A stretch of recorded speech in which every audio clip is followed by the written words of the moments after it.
오늘은 사도행전 3장 11절에서 26절까지의 말씀으로 더 놀라운 일이라는 제목으로 함께 말씀을 나누려고 합니다. 오늘 본문은 그 오순절 설교 다음으로 사도행전에 나타나는 베드로의 두 번째 설교입니다. 마띠아를 그 사도로 세웠을 때 있었던 베드로의 연설을 그 연설을 또 설교로 보시는 분들도 있습니다. 그래서 본문을 세 번째 설교라고 말씀하시는 목회자들도 있는데, 하지만 대체적으로 두 번째 설교로 보고 있고 저도 이제 그렇게 생각하고 있습니다. 지난 본문에서 베드로와 요한의 선언으로 날 때부터 안진뱅이였던 사람이 일어나는 놀라운 기적이 발생했습니다. 오늘 본문에 나타나는 베드로의 설교는 그 기적 뒤에 이어서 나타나는 말씀입니다. 그 안진뱅이 청년은 매일 성전 미문에 앉아서 구걸을 했었던 사람입니다. 우리 지난주에 나누었었죠. 그렇기 때문에 그 사람이 치유를 받았다는 것에 대해서는 전혀 의심할 여지가 없습니다.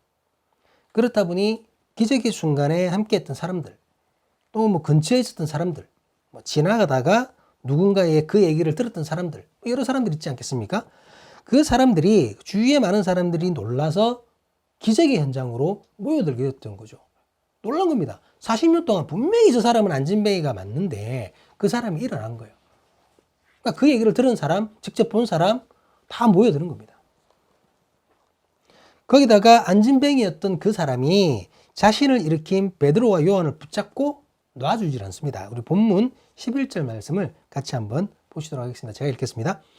나은 사람이 베드로와 요한을 붙잡으니 모든 백성이 크게 놀라며 달려나아가 솔로몬의 행각이라 불리우는 행각에 모이거늘. 본문에 붙잡으니라는 말은 헬라어로 크라테오라는 말인데요. 매달리다라는 뜻입니다. 매달린다는 것이 뭡니까, 여러분? 격하게 잡는 거잖아요. 강력하게 붙잡는 모습입니다.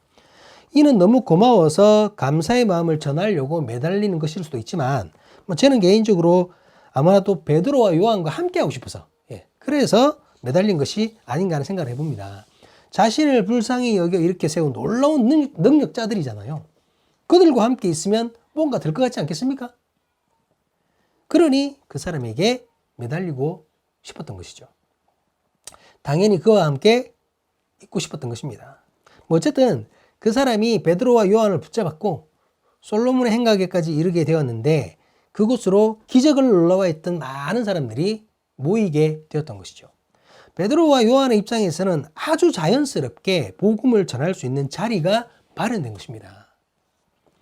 베드로는 모여든 그들을 향해 이렇게 선포합니다. 본문 12절입니다. 베드로가 이것을 보고 백성에게 말하되 이스라엘 사람들아, 이 일을 왜 놀랍게 여기느냐? 우리 개인의 권능과 경건으로 이 사람을 걷게 한 것처럼 왜 우리를 주목하느냐? 마치 베드로와 요한의 능력 때문에 안진뱅이가 일어나는 것처럼 사람들은 놀라워했던 것이죠. 하지만 절대로 그렇지 않다라는 것을 베드로는 말하고 있습니다. 자신들의 능력이 아니므로 자기들에게 주목할 필요가 없다는 것이죠. 베드로는 복음을 전하기 이전에 먼저 자신을 철저히 감추고 있는 것입니다.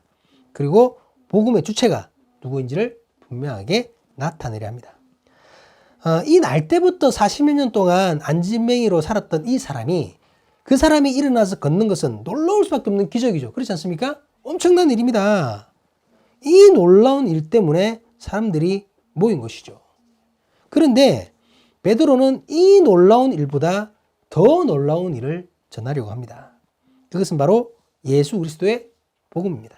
이 사람들이 놀라워했던 바로 그 안진뱅이가 일어났던 일조차도 바로 이 일, 베드로가 전하려는 예수 그리스도의 복음으로 일어난 일이라는 것이죠.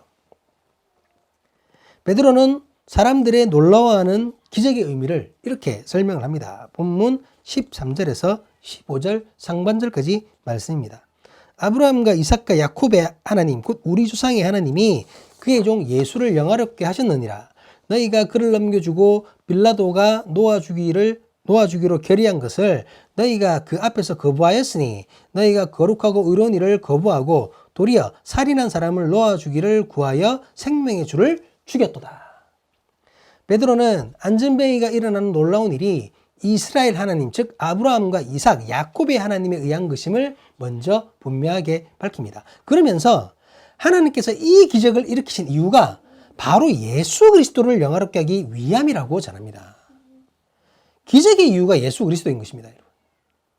그러니까 예수 그리스도는 하나님께서 인정하시는 하나님께 속한 존재라는 것이죠. 그렇지 않습니까? 물론 우리는 지금 메시아라는 것을 알지만 이스라엘 사람들은 그를 인정하지 않거든요. 하지만 베드로는 지금 너희가 죽였던 그 예수 그리스도가 하나님께 속한 자라고 분명히 밝히고 있습니다.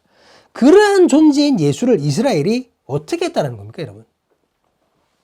그들이 십자가에 못 박아 죽겠다는 것이죠. 오히려 빌라도라는 이방인이 예수를 살리려고 했습니다. 그런데 정작 이스라엘 민족이 강도 바라바를 살리겠다고 하느님의 사람인 예수를 십자가에 못 박은 것입니다. 지금 베드로가 무슨 말을 하고 있습니까, 여러분? 무슨 말을 하는 건가요? 주위에 모여든 이스라엘 사람들을 향해 당신들은 살인자입니다 라고 말을 하는 겁니다. 그들이 죄를 범하였으므로 그들이 죄인임을 분명하게 밝히고 있는 것입니다.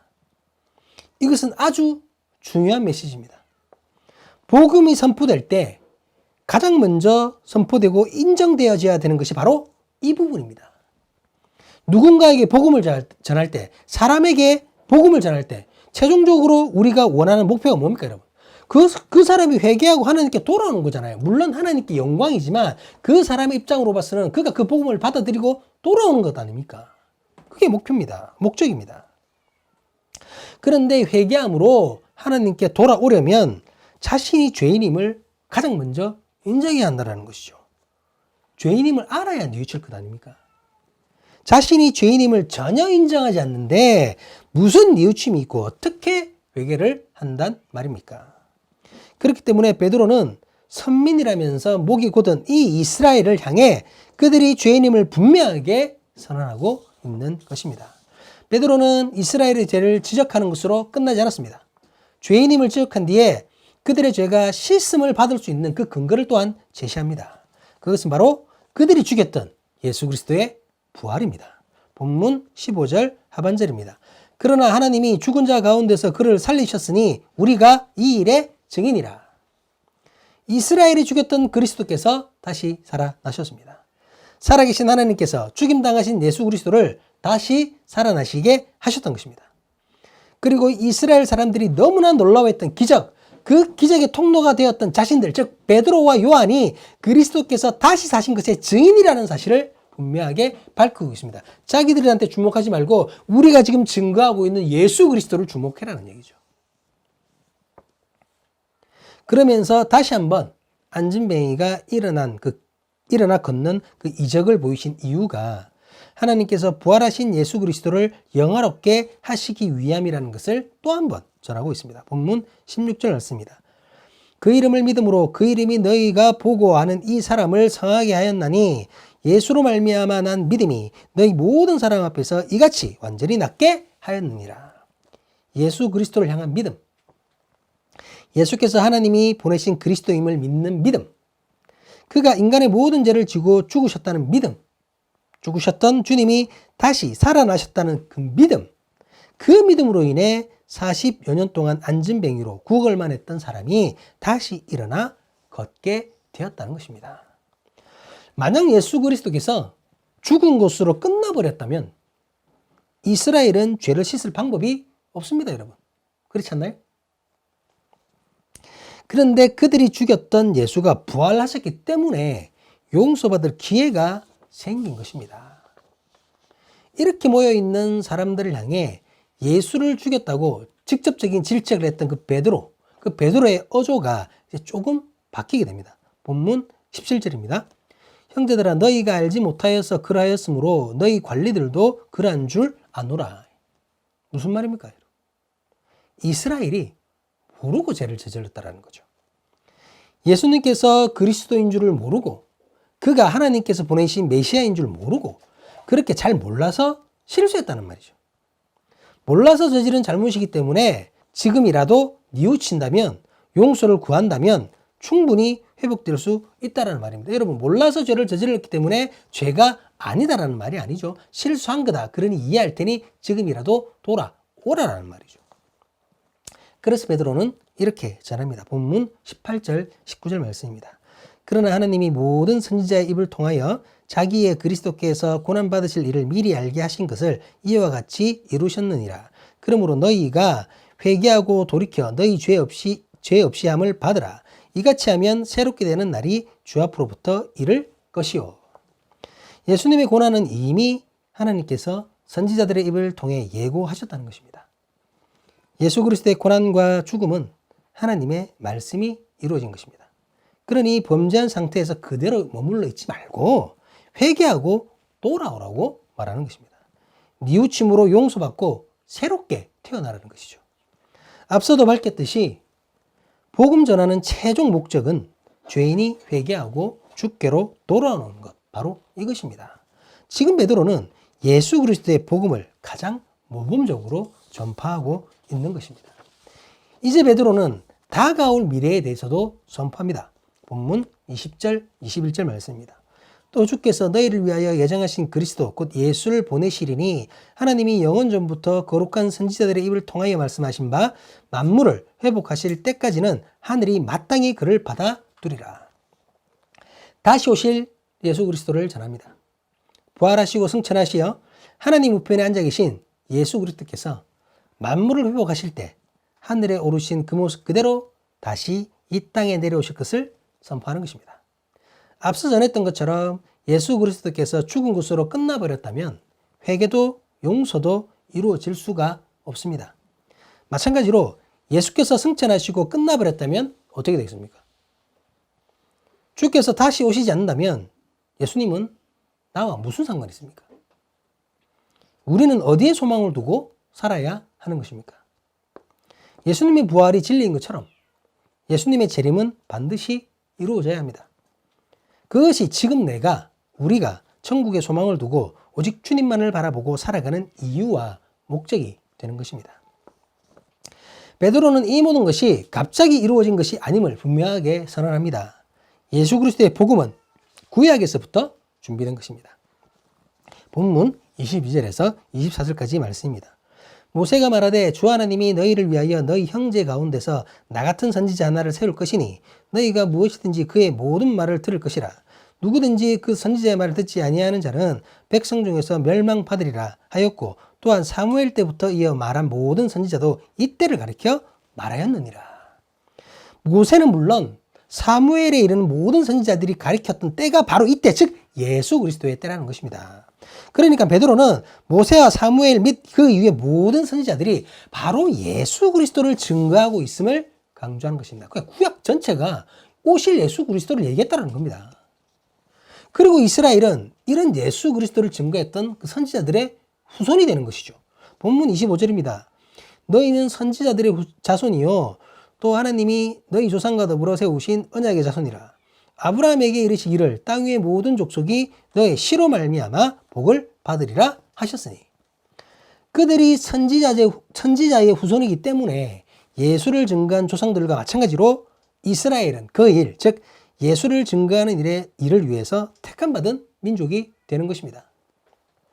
하지만 안타깝게도 그들은 이 일을 제대로 감당하지 못했습니다.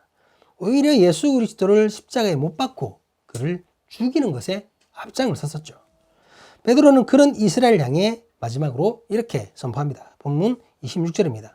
하나님이 그 종을 세워 복 주시려고 너희에게 먼저 보내사 너희로 하여금 돌이켜 각각 그 약함을 버리게 하셨느니라. 하나님께서 다른 민족들보다 이스라엘에게 먼저 구원의 메시지를 보내셨다는 사실을 기억하라는 것입니다. 이것은 말할 수 없는 은혜이며 특권입니다. 여러분. 특권이에요. 이스라엘은 하나님께 선택받아 특권을 받은 민족답게 이제는 악을 버리고 주님께로 돌아와야만 합니다. 그렇게 주님의 자녀로 새롭게 태어나야 한다는 것이죠. 오늘 말씀의 제목은 더 놀라운 일이었습니다.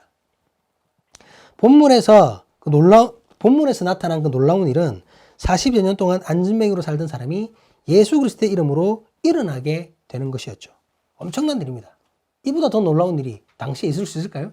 지금도 오늘날도 이런 일이 생기면 놀라울 텐데, 그죠? 그렇다면 이보다 더 놀라운 일이 무엇입니까? 그것은 바로 예수가 전하는 예수 그리스도의 복음 그 자체입니다. 그 하나님의 아들이 인간으로 이 땅에 오셨습니다. 그 아들이 사람들과 먹고 마시며 함께 사셨습니다. 그리고 인간의 모든 죄를 감당하시고 사람들을 대신해서 죽임을 당하셨습니다. 그런데 그 아들은 죽음에 머무르지 않고 다시 살아나셨습니다. 다시 살아나신 하나님의 아들은 하나님의 우편을 향해 하늘로 승천하셨습니다. 승천하시면서 세상의 마지막 때에 심판의 권세를 가지고 다시 오시겠다고 말씀하셨습니다. 다시 오실 그때 온전한 하나님의 나라가 이루어질 것을 약속하셨습니다.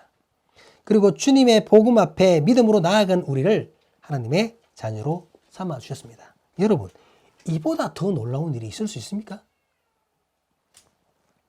진실로 놀라운 일은 망할 것 같은 나의 사업이 갑자기 잘 되는 것이 아닙니다.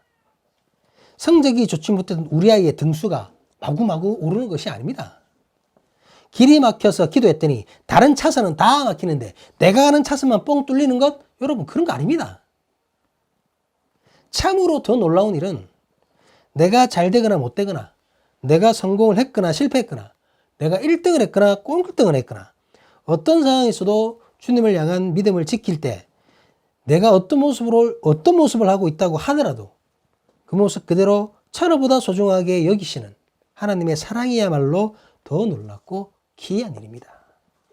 이미 나를 위해 이 땅에 오셨던 주님, 이미 나를 위해 고난받으셨던 주님, 이미 나를 위해 죽으셨던 주님, 이미 나를 위해 다시 사셨던 주님, 이미 나를 위해 하늘에 오르시고 나를 지키시는 주님, 이보다 더 놀라운 일은 있을 수 없습니다. 복음이야말로 진정으로 놀라운 일입니다.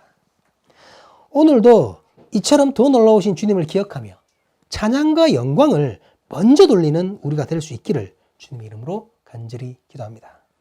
이미 놀라우신 주님을 위해 내가 할 수 있는 것을 찾는 사람이 교회, 사람이 공동체가 될 수 있기를 주님의 이름으로 간절히 간구합니다. 오늘 예배의 모든 영광을 주님께 올려드립니다. 기도하시겠습니다.